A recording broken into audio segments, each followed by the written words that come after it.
Good morning, friends.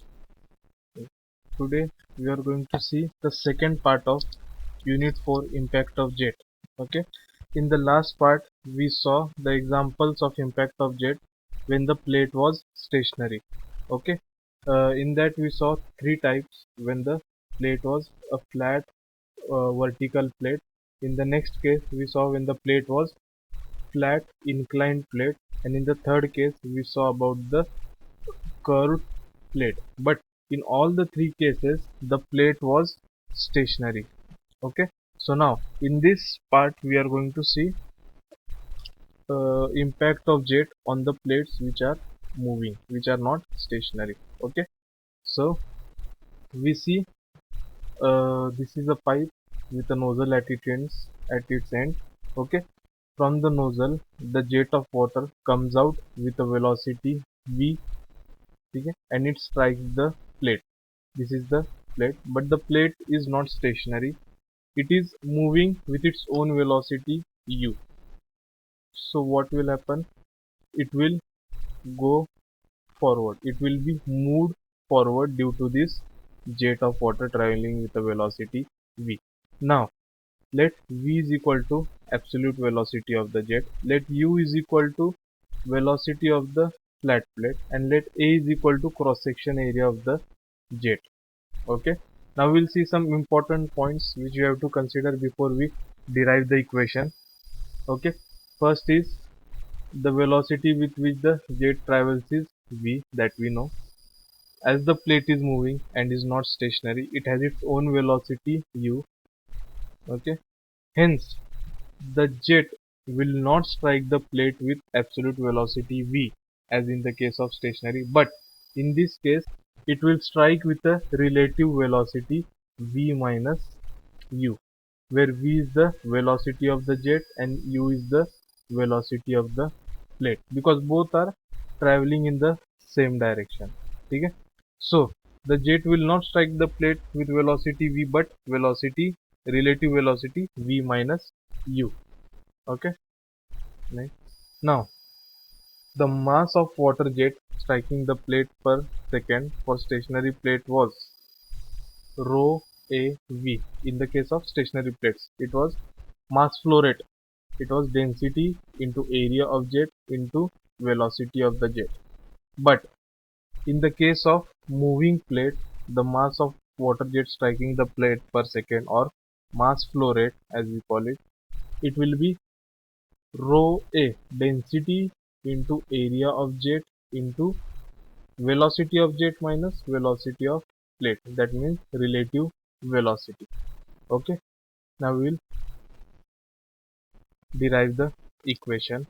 Okay, now mass flow rate is rho a into v minus u. So the force exerted by the jet on the plate in the direction of jet will be force is equal to mass of water jet striking the plate per second, that is mass flow rate, and it will be rho a into v minus u into initial velocity with which jet strikes minus final velocity. Okay, so we'll see. So force is equal to mass flow rate or mass of water jet striking the plate per second. It is rho a, density into area of jet into velocity of jet minus velocity of plate. Okay, into this is initial velocity minus final velocity. Initial velocity here, it is v minus u.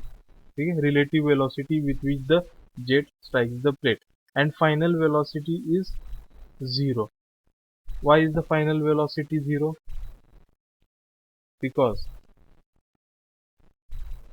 if we see the diagram, okay, after the jet strikes the plate, okay, it gets deflected through 90 degree, okay, along the plate.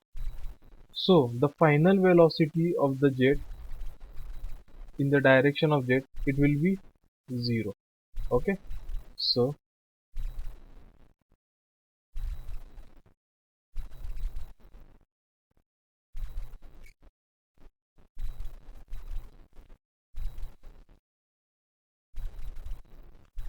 So this is the initial velocity and this is the final velocity, and final answer for impact of jet on moving flat vertical plate is force is equal to density into area of jet into bracket v minus u whole bracket square, where v is the velocity of the jet and u is the velocity of plate. Okay, now next. Now in this case we can see that due to the jet striking the plate will get displaced. Okay, the plate is moving. For stationary plates the case was, as the plates were stationary, okay, when the jet struck the plate did not move because it was stationary, it was fixed. So there was no work done by the jet on the plate in the case of stationary plate. But in the case of moving flat plates, what will happen after the jet strikes the plate will get displaced with a velocity u. It will mean that there is some amount of work done by the jet on the plate. There will be some amount of work which will be done by the water jet on the plate. Okay, so now we know work done. What is the formula for work done? Force into displacement. Okay, and what is work done per second? It will be force into displacement upon time. But we already know displacement upon time is equal to velocity. Hence work done per second will be equal to force into velocity of plate. What is force? We saw force is rho a into v minus u whole bracket square into small u, which is the velocity of plate. Okay, so this is the formula for impact of jet on moving flat vertical plate. What is the formula for force? It is rho a into bracket v minus u whole bracket square. And what is the formula for work done per second? It is rho a v minus u whole bracket square into u.